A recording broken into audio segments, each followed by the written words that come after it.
반갑습니다 여러분. 게시탐정 장전도사입니다. 오늘 드디어 동양연합 시리즈 마지막 회입니다. 제목은 이승만 박사의 예언, 또 하나의 뉴월드입니다.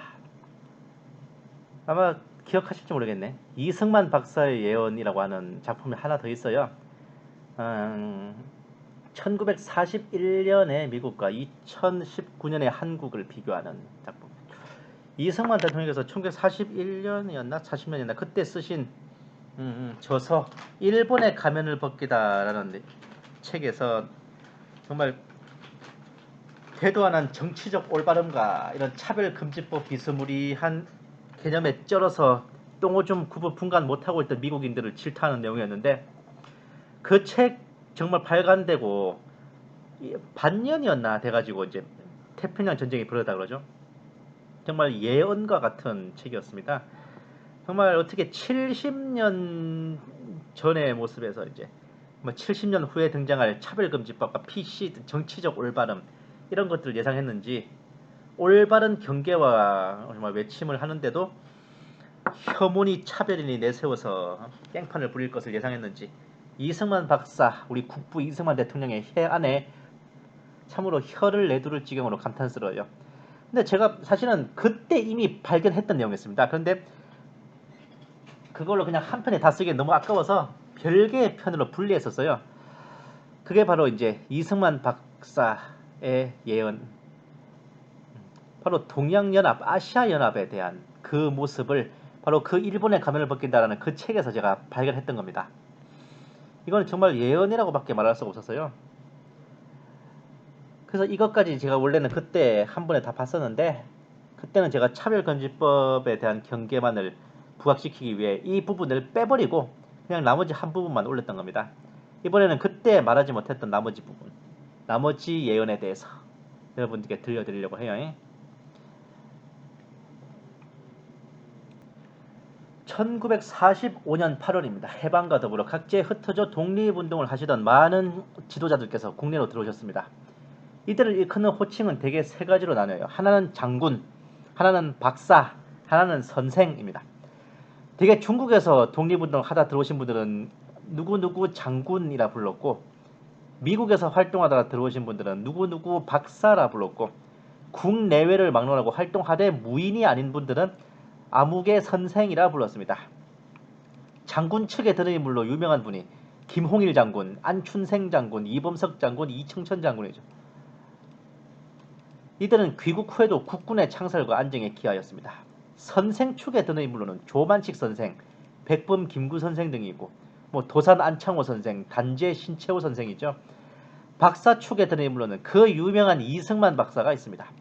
사실 이승만 박사 혹은 이 박사는 이승만 대통령을 일컫는 고유명사와 다름없습니다.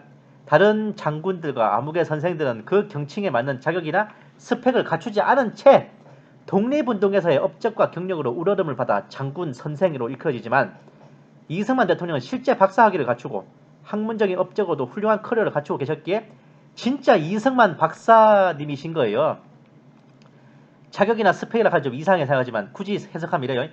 독립운동가들 중에 장군이라 불리는 분들 중 실제 정규 군대에서 장성계급을 달고 여단 사단급 상당의 대부대를 지휘한 경력이 있으신지, 선생이라 불리는 분들은 그만한 학위나 학문적 업적이 있으신지에 대한 겁니다. 물론 독립운동 와중에 그런 까다로운 스펙 어떻게 채워요?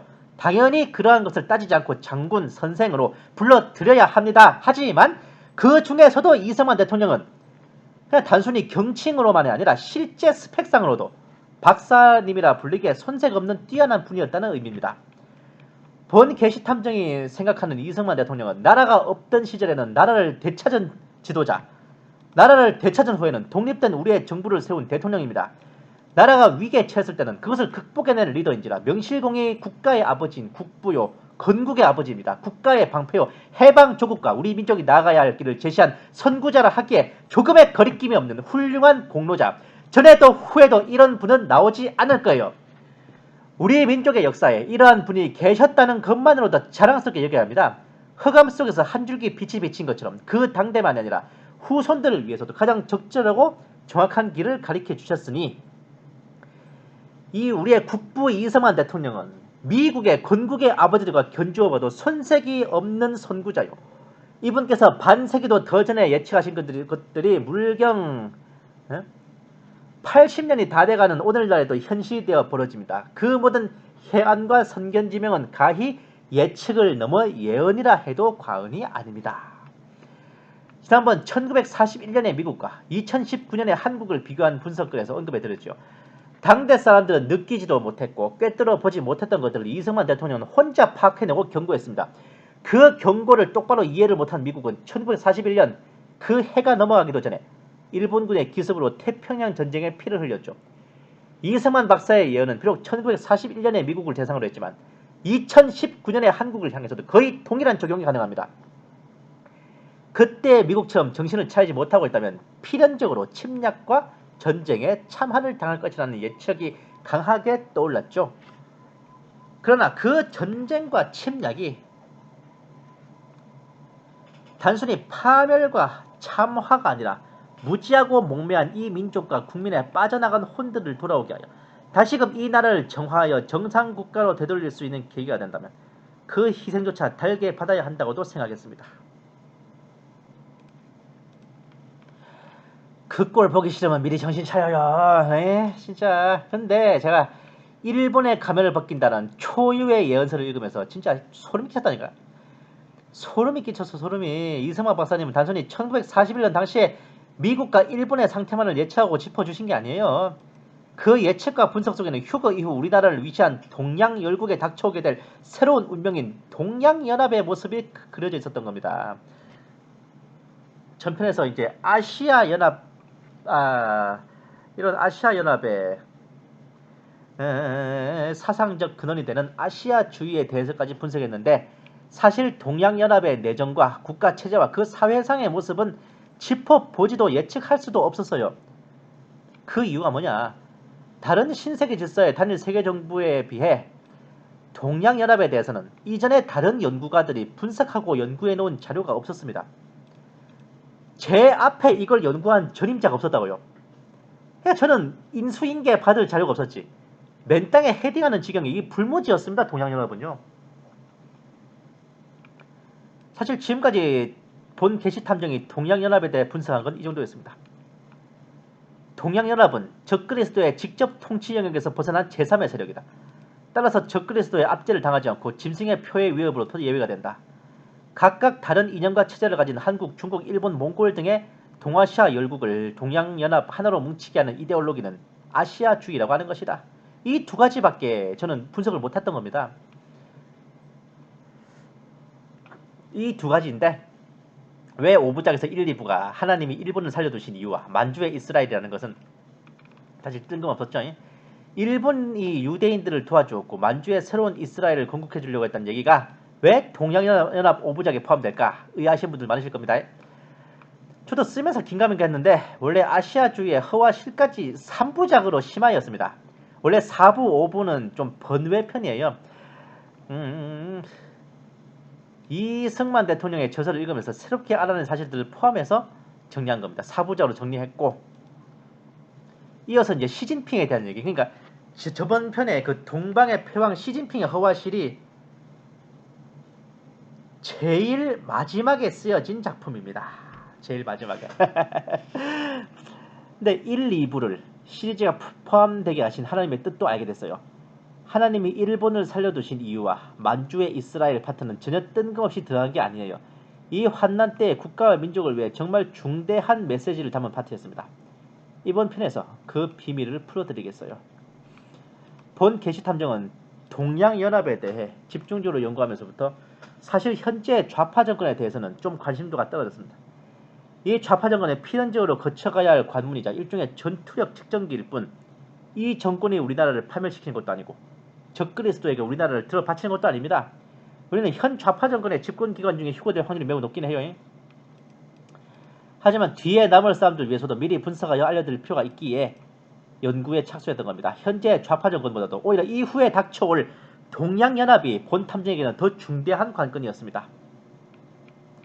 매우 아이러니하고 이율배반적인 소리입니다만 휴거되지 못하고 이 땅에 남게 되실 분들에게는 마지막으로 자유와 인권을 누려보는 기간이 현 좌파 정권의 집권기일 겁니다. 지금도 비록 호시탐탐 공산화와 연방제를 획치하고 차별금지법 공수처를 위시하여 자유와 민주주의를 말살하려 드는 음모를 꾸미고 있지만 자유와 인권과 민주주의가 그 형체와 간판이나마 존재하는 것은 현 좌파 정권이 마지막이 될 거예요. 본 개시탐정이 그동안 연구가 부족하고 설명이 미진하여 불필요한 오해를 심어들인 것 같아 책임을 통감하고 있거니와 휴거 이후는 엄연히 대환란의 와중입니다. 환난은 환난이에요. 허란 거 없습니다. 분명히 말씀드릴게요.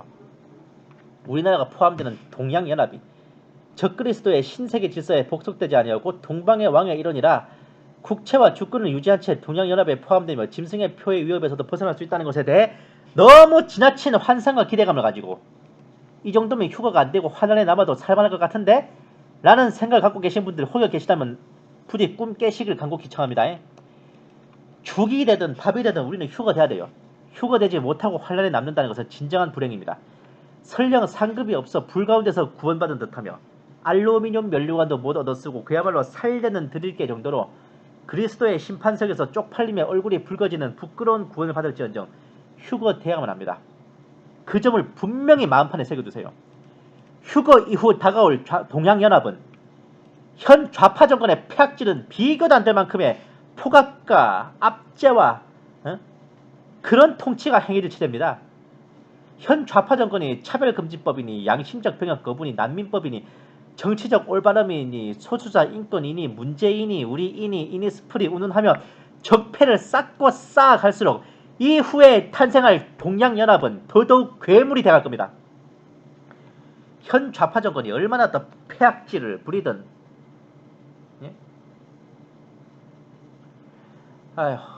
음모를 꾸미든 간에 그 결말은 필연적으로 휴거 이후 곡과 마곡의 전쟁 와중에 북괴의 남침과 멸망 과정에서 다 함께 무너져 역사의 뒤안길로 사라져버리게 됩니다. 그리고 남는 것은 그들이 쌓아둔 적폐들이지요. 좌파 정권이 무너지고 새롭게 들어설 정권은 이미 전 정권의 파멸 과정에서 좌파들이 싹쓸이 숙청을 당할 것이기에 좌파 정권이나 공산 정권은 분명히 아닙니다. 제가 말한 그 친중 스마트시티의 공산 정권도 아니에요. 하지만 그렇다고 우리가 생각하는 그런 애국 우파 자유민주주의 세력의 정권도 또한 아닐 것이라고 저는 생각해요. 그 정권은 전 좌파 정권의 적폐를 청산한다는 명목으로 나라를 들었다 놓는 어마어마한 칼춤을 춥니다. 그 과정에서 국민들이 자유를 언급하면 좌파 정권 겪어보고도 자유 소리가 나오냐 할 것이고 인권을 언급하면 문재인 밑에서 고생하고도 인권 소리가 나오냐 할 겁니다. 민주를 언급하면 전 정권의 적폐가 청산되기 전에는 온전한 민주주의가 성립될 수 없다고 하며 그 모든 것이 씨알머리도 안 먹힐 거예요. 국민 대신 사람이요? 국적을 가진 국민을 제외한 모든 불법 체류자 외국인들이 모조리 쓸려나가거나 쫓겨나가거나 죽임을 당하고 국민 외에는 이 땅에 발붙이고 살 수가 없게 될 겁니다. 그렇게 우리나라는 어마어마한 민족주의, 전체주의 국가로 변신해갑니다. 소수자 인권과 차별금지, 양심적 병역 거부 그런 건 애시당초에 입도 뗄 수 없는 어마어마한 경찰국가, 군국주의 국가로 변모할 겁니다. 그럼에도 불구하고 그 어떤 국민들도 여기에 대해 반론을 제기할 수 없는 것은 전 좌파 정권의 적폐를 청산한다는 명분 때문에 그래요. 또한 그때의 정권은 좌파 정권을 축출하고 남은 권력을 두 번 다시 빼앗기지 않기 위해 상상을 초월하는 정치 게임을 벌여 자신들의 정권을 유지해 나가게 됩니다. 정권을 유지하는 것은요, 얼마나 선정을 베풀고 올바르고 어진 정사를 베풀었냐와 더불어 얼마나 정교하고 얍삽하게 정권 유지를 위해 노력했냐가 좌우합니다. 선정을 베푸는 것과 정권을 잘 유지하는 것은 별개의 노력이에요. 둘 중 하나라도 못하게 되면 전자는 선정을 베풀고도 축출당하고 후자는 국민들 피 빨아먹는 포괄적 독재자가 되는 거죠. 전자의 예시가 박근혜 대통령입니다. 후자의 예시가 이란 이슬람 혁명의 호메이니 정권이에요. 팔레비 왕조와 호메이니 정권을 비교해보면 호메이니 정권이 더 선정을 베풀고 올바르고 어질게 통치해서 그 정권이 오래가는 게 아닙니다. 국민들의 자유와 인권과 평등은 팔레비 왕조 때가 더 나았어요. 사형집행도 팔레비 왕조가 수천 명 죽일 때 호메이니는 10만 명 단위로 죽였습니다. 삶의 질도 팔레비 왕조 때가 호메이니 정권에 비할 바가 아니었는데 그럼에도 불구하고 팔레비 왕조가 맥없이 무너지고 호메이니 정권이 오래 유지되는 이유가 뭐냐? 바로 호메이니 정권은 팔레비 왕조에 비해 정권을 유지하는 방식이 매우 정교하고 약삭 빠르기 때문에 그래요. 국민들의 종교적 시각에 맞춰 세속주의 대신 근본주의 이슬람, 군사 면에서는 구왕정 이란군 인사들을 사면에서 등용하고 서구 군사기술을 도입하고 대통령이 이끄는 정부 위에 이맘이 이끄는 신정위원회를 두고 비선 실세로 조정을 하고 그들의 통제만을 받는 혁명 수비대를 편성하여 반대 세력을 항시 위협하고 부정선거는 비일비재를 넘어 일상다반사. 그 통치 방식의 간교함과 교활함은 팔레비 왕조와 비교를 불허했습니다. 바로 이런 식으로 동양연합도 어마어마한 간교한 정치를 할 거란 말이에요. 본 탐정이 좌파 정권의 집권과 득세를 보며 늘 한탄했던 게 우파들은 정권을 잡을 줄도 모르고 지킬 줄도 모른다는 거였는데 저 시점이 되면 그 정권은 그야말로 야수들이 될 겁니다. 손에 들어온 정권을 불철주야 지키려 온갖 수를 서슴지 않을 거예요. 계시록의 일컬어 동방의 왕들이라 하였듯이 동양연합은 각국이 국채와 주권을 유지하고 일단 공식적으로는 대등한 협의체로서 합류하는 것이기에 내정은 각국 정부가 독자적으로 통치하지만 대외적으로는 아시아주의라는 이념으로 결속하게 됩니다. 하지만 어느 나라 할 것 없이 본 탐정이 예상하는 저런 형태의 통치가 될 거예요. 특히 완만한 정권 유지가 이어졌던 일본이나 중국과 달리 우리나라는 전 정권이 비합법적으로 한번 무너지고 폐악질을 하는 정권이 들어서서 깽판을 치던 걸 다시 무너뜨리고 집권한 정권이기에 그 정권을 지켜내기 위해 무슨 짓을 할지는 상상만 해도 아찔하죠. 현재 이러한 정세로 이도저도 아니게 쭉 흘러간다면 분명히 그러한 결말은 닥쳐오게 됩니다. 만약 이런 결말을 좀 더 긍정적으로 바꾸고 싶다면요. 지금부터 우리 성도들은 적극적으로 활동하고 사역하세요. 영향력을 발휘하세요. 좌파 정권 그 이후의 미래를 대비할 정치 지도자를 세우거나 서포트하여 훗날의 포석을 해야만 합니다. 크리스천들의 영향력과 올바른 진리와 자세 위에 선 지도자를, 정치인을 극력 정성을 다하여 세우고 밀어야만 이후 그가 세우게 될 정권이 보다 인간적인 모습을 띠게 될 터이며 그가 막 서로 휴거되더라도 후계자가 그의 유지를 이어 그러한 정사를 펼치게 될 것입니다. 다만 이것은 희망사항이고 소망이에요. 그렇게 되면 좋고 안 돼도 어쩔 수 없습니다. 많은 성도님들께서는 북괴가 무너지고 복음 통일을 이루게 될 것을 기대하시지만 북괴는 무너지더라도 복음 통일이 아니라 북한을 피로 씻어내는 복수열전이 될 것이라 예상합니다. 물론 북한을 갈아 마셔버린다면 그 고이 보존된 땅에 남겨진 자원들은 모조리 우리나라가 환단기에 이용할 미네랄이 되겠지만 이러한 강압 통치는 앞서 말씀드렸듯이 우리나라만이 아닌 중국과 일본 등이 비슷하게 이루어질 겁니다.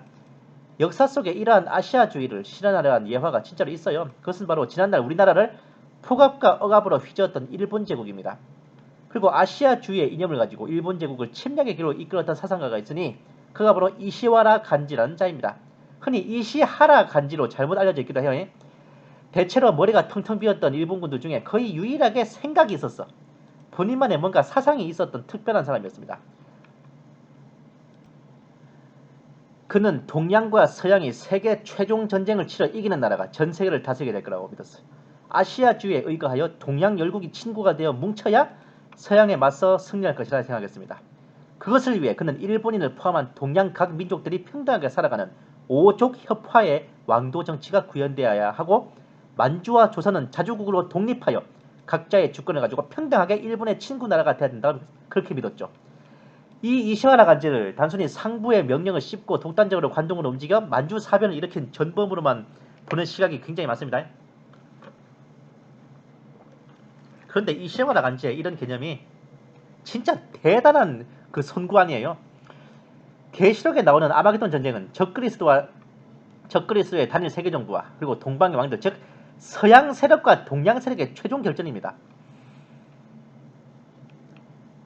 동방의 왕과 그 수하들이 아니라 동방의 왕들이라는 게 성립되려면 동양 각국이 서로 지배당하고 지배하는 게 아니라 독립된 주권을 갖고 있어야 한다는 기분이죠. 이 시와라 간지는 요한계시록을 읽어보지도 않고서 동양연합의 체계와 아마겟돈 전쟁의 양상을 그려냈던 겁니다. 이 시와라 간지가 주도한 만주사변은 오족 협화의 구현을 위해 우선 만주를 독립시키려는 과정이었어요. 먼저 중국 영토에서 떼어내려는 의도였죠. 만주국이 성립된 후에도 이시와라 간지는 만주국의 자주 독립을 계속 주장했습니다. 하지만 일본 정부의 딴속셈으로 인해 끝내 만주국은 괴뢰 정권 수준으로만 머물렀죠. 또한 유럽에서 홀로코스트가 격해져 유대인들이 핍박받게 되자 오족 협파에서 유대인을 추가하여 육족 협파를 표방하며 유대인들이 만주와 일본으로 피신해 오는 걸 대대적으로 받아들이기도 했습니다. 독일 유학 시절 백인 우월주의와 황화론에 의한 황인종 멸시를 제대로 체험한 이 이시하라 간지는 아시아주의의 열렬한 신봉자였습니다. 동양이 살아남기 위해서는 아시아 열국이 일치단결하여 서양에 맞서야 한다는 개념을 확립했어요. 1940년에는 세계 최종 전쟁론을 집필했고 당시 일본에서 유행하던 일련종과 불교의 말세론 종말론을 분석했고 1966년에 동양연합이 수립되고 70년대에 동양과 서양의 최종 결전, 90년대에 전세계가 단일국가로 통합된다는 경점을 제시한 시한부 종말론까지 주장하기에 이르렀습니다. 1940년에 그가 쓴 에세이인 전쟁사대관에는 그가 세계 최종 전쟁의 준비를 위해 만주를 도모하라는 계시를 받았다는 내용도 등장합니다. 최후의 대결전에서 세계의 인구는 절반이 될 것이나 정치적으로 세계는 하나가 될 것이라 외치며 아마겟돈과 그리고 일본을 중심으로 한 아시아의 새로운 질서를 주창하던 이시하라 간지는 결국 군대에서 퇴출당했어요. 뭔가 위험한 사상을 가진 군인은 퇴출당하게 돼 있어요. 네? 군인은 쓸데없이 너무 생각이 많으면 안 되거든. 이 사람이 1949년 8월 15일에 사망했지만 그의 사상은 이후에도 남았습니다. 그의 세계 최종 전쟁의 개념은 지금도 건담, 은하영웅전설, 신세기 에반게리온 등 일본 SF 애니와 망가에 많이 녹아들어 있는 기초가 되었습니다. 특히 세기말을 소재로 한 망가들은 더더욱 그래요. 아이러니한데 에반게리온의 뜻이 그 복음이야. 예.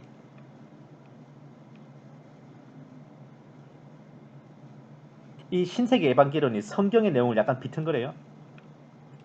어쨌든 이 이시하라 간지의 아시아주의 개념이 휴거 이후 동양연합의 지배적 이념으로 부활할 겁니다.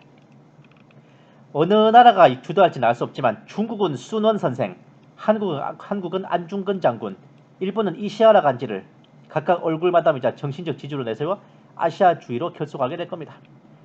만주를 침략한 일본 전범인 이시하라 간지의 개념이 어떻게 동양연합의 이념으로 받아들여질까 싶겠지만 이시하라 간지는요, 작정하고 침략을 일삼은 다른 일본 장군들과 달리 의도는 좋았다의 케이스입니다.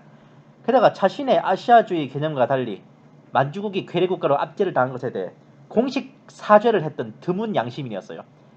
만주 사변을 주도한 것 외에는 전쟁 범죄에도 일체 관여한 게 없었고 태평양 전쟁 한 해 전에 이미 퇴역했기 때문에 전범 재판에 나가지 않았습니다. 그리고 이 사람이 한참 활동할 때는 한국의 자주 독립을 지지했습니다. 우리나라 입장에서도 되게 괜찮은 사람이에요. 에?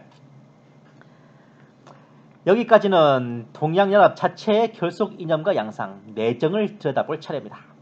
여기에서는 본 탐정의 추리가 시작되는 게 아니라 이승만 박사의 선구안을 빌려 제시하겠습니다.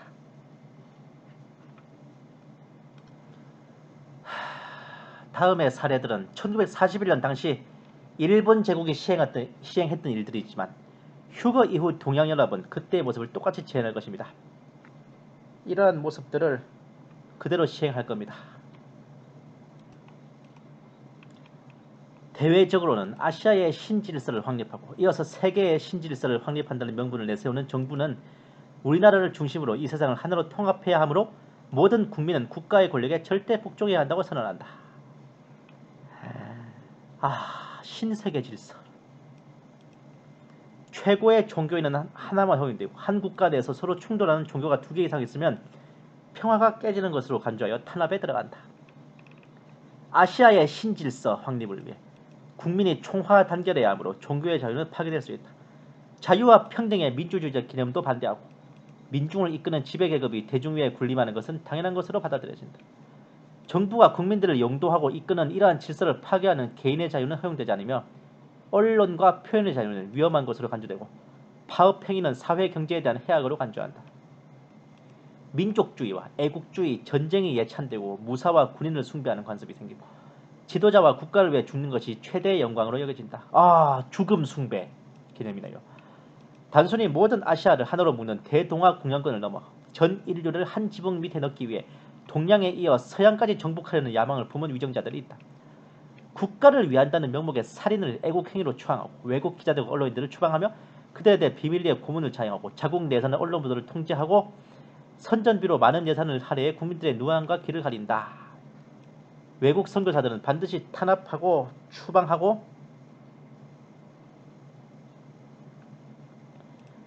교회에 대한 테러와 핍박이 가해진다. 말을 듣자면 교역자와 성도들에 대한 살해와 학살도 서슴지 않는다. 선교사들과 교역자들의 비리와 부패에 대해 대대적으로 상세히 보도하여 신뢰를 떨어뜨리고 교단 총회 조직을 통폐합하여 정부의 통제를 받는 단일 총회로 개편한다. 외세의 그 저항을 근절하고 공산주의, 사회주의부터 개인주의, 민주주의까지 국시에 배치되는 모든 이념과 사상을 배격하여 기존 교회 자산을 국유화하여 사실상 몰수한다. 교회를 부각해 적었지만 모든 종교들이 같이 저렇게 됩니다. 최소한 정부와 국가에 대한 충성맹세가 없는 종교 조직들은 씨알도 안 남고 다 분쇄될 거예요. 순응하는 교파들만 남게 될 겁니다. 아마 대부분 지하교회가 될 것 같아요. 아이러니하지만 그런 체제 속에서도 가장 많이 살아남아 존속할 확률이 높은 게 또 기독교인데, 기본적으로 성도들은 정부와 국가 지도자를 하나님이 세우신 권력으로 인정하는 개념이 깔려 있어요. 정부에 대항하는 반골 기질보다 나라를 사랑하고 국가와 민족을 위해 기도하는 애국 기독교의 전통을 이어왔기에 우리나라의 동양연합 체제는 타종교에 비해 기독교에 많은 관심을 두고 그루밍을 할 가능성이 높습니다. 동아시아의 신질서는 공포와 테러에 의한 군국주의 통치가 될 것입니다. 기본적으로 잔인무도한 무력지배이고 인권과 자유와 민주주의가 소멸된 디스토피아의 미래이다. 이승만 박사는 동아시아의 신질서 또는 아시아의 신질서라고 표현했지만 이것은 그 무슨 정의로운 질서와 체제가 아닌 한마디로 또 하나의 뉴월드입니다. 그리고 동양연합은 자신들이 수립한 뉴아시아 오더를 명실공히 뉴월드 오더로 만들기 위해 우선은 단일 세계정부로부터 자신들의 영토와 주권을 지키며 적그리스도가 중동과 아시아, 아프리카를 평정하며 전력이 소진되었을 때 비로소 최종 결전을 위해 진격해올 것입니다. 그리고 무기또에서 아마겟돈 전쟁은 개막하는 것이죠. 이것이 바로 동양연합의 실상입니다. 자, 이런 세상이요 지금 같은 세상에서 살아남으려면 살 얼음판 걷는 거죠. 짐승의 표만 없다 뿐이지 적그리스도의 단일 세계정부 치하에 사는 거나 동양연합 치하에 사는 거나 사는 모양새는 다 거기서 거길 것 같아요. 이런 미쳐 돌아가는 디스토피아에서 살아남으려면 소설 휴거의 주인공인 짐 콜린스가 그랬던 것처럼 정부기관 요원으로 등록하든가 일찌감치 군대의 지원에 말뚝을 박아 최소한 하사계급장이라도 달고 있는 게 조금은 유리하지 않을까 싶은 생각이 들어요. 하지만 정부의 통제를 받고 압제를 당할 만정 그렇게 숙이고라도 신앙을 지켜낼 수 있음에 감사해야 됩니다. 짐승의 표를 받지 않고 짐승의 우상에 절하지 않을 수 있다는 건 휴거 이후 이 땅에 남게 될 적잖은 성도들에게 약간의 위안이 될 겁니다. 남은 식구들을 위해서도 말입니다. 본 게시탐정이 동양연합 5부작의 1부와 2부를 하나님이 일본을 살려두신 이유와 만주의 이스라엘을 설명하는데 하랬죠. 둘 다 모두 골자가 뭡니까? 환란으로 핍박받는 이스라엘을 도운 것에 대한 내용이었어요. 왜 그 내용이 동양연합 시리즈의 서두에 들어갔나? 이거부터 설명드릴게요. 계시록을 보면 아마겟돈에서 예수님께서 지상 재림을 하실 적에 그 재림하시는 과정에서 짐승이 잡히고 거짓 선지자가 잡혀 산채로 불못에 던져지고 남은 자들은 그대로 예수님의 검에 죽임을 당하여 새들이 그들의 고기로 배불리게 되는데 마태복음에는 이와 상반되는 생뚱맞은 상상이 소개됩니다.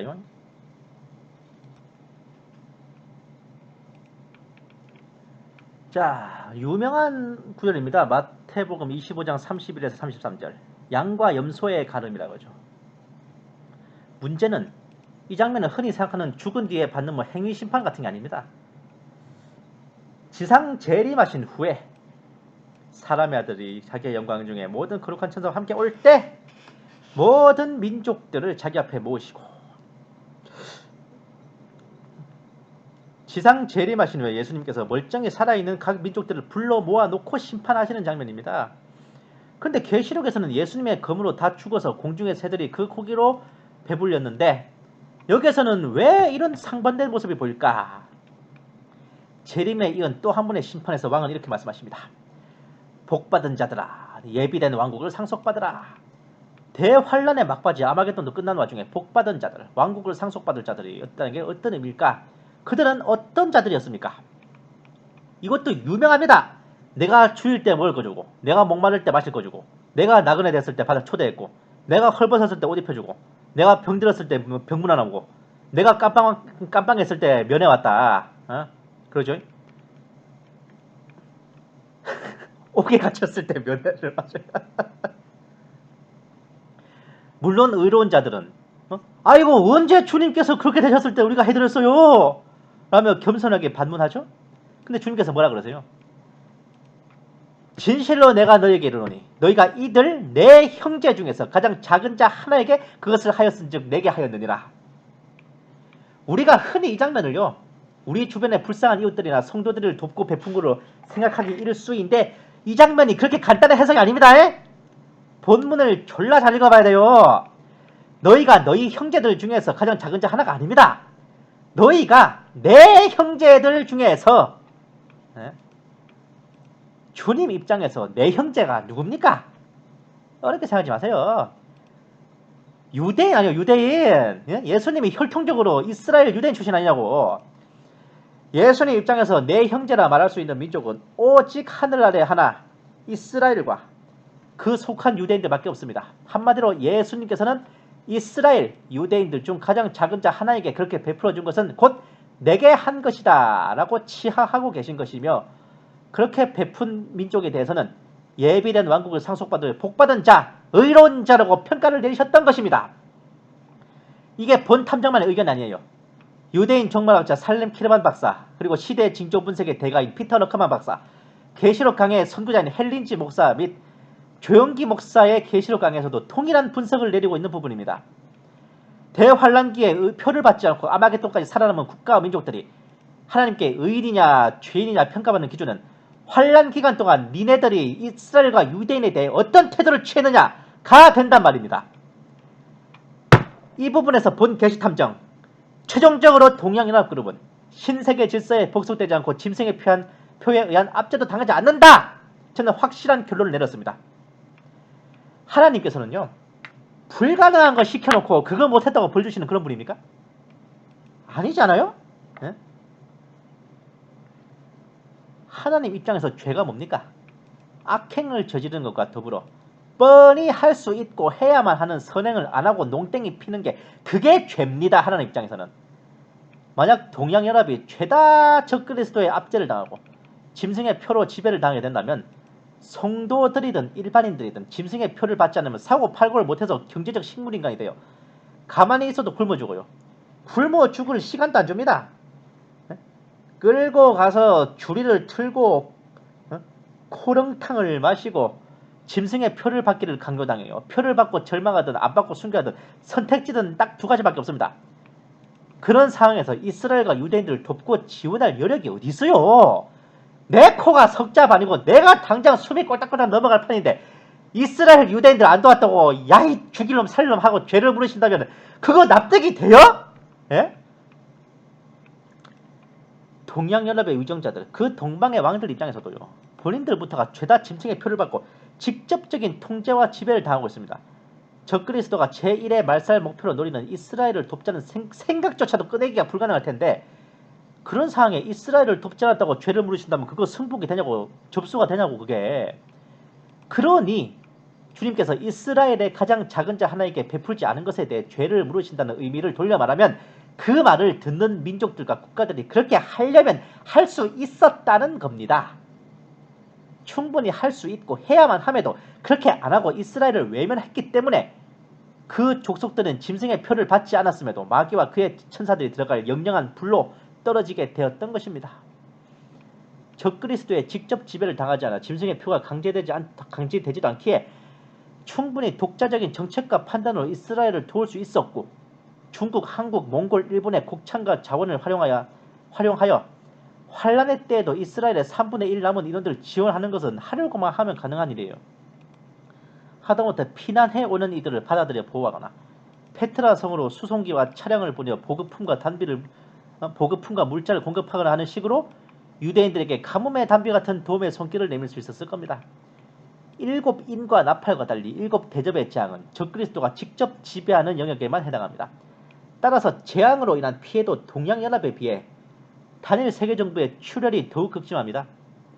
게다가 아마겟돈 전쟁에서 동양연합 군대 2억 명이 중동으로 진격하는 모습을 보면 2억 명이나 되는 대군을 수송할 차량을 움직일 연료가 있고 그 군대를 먹여 살릴 군량미가 있다는 것이기 때문에 동양연합의 호주머니 사정은 이스라엘을 충분히 도울 만치 여유가 있는 상태입니다.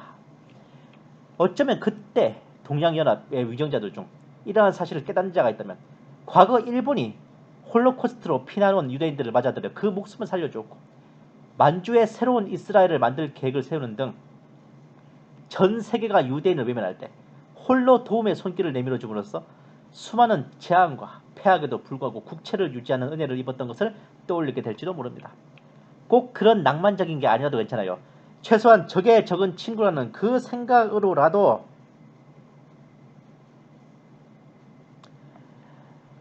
단일 세계정부의 집중적인 핍박을 당하는 이스라엘을 도와 우군으로 삼겠다는 요량으로 지원을 하고 도움을 베푼다면 그 또한 하나님께서는 그것을 그들의 공로로 치하하실 것이라 생각합니다. 적그리스도의 신세계 질서에 못지않은 또 하나의 뉴월드, 억압과 폐악의 디스토피아일 망정, 그 대환란의 한복판에서 우리나라, 일본이, 중국이 혹은 동양연합 모두가 한뜻이 되어 고난의 행군을 걷는 이스라엘을 감싸고 도우며 그들을 향해 손을 내민다면 그것이 곧 하나님이 그들을 살려두실 이유가 될 것이며 양과 염소의 심판대에서 그들을 의로운 자요 예비된 왕국을 상속받을 복받은 자라는 판결을 받게 할 증거가 될 것입니다.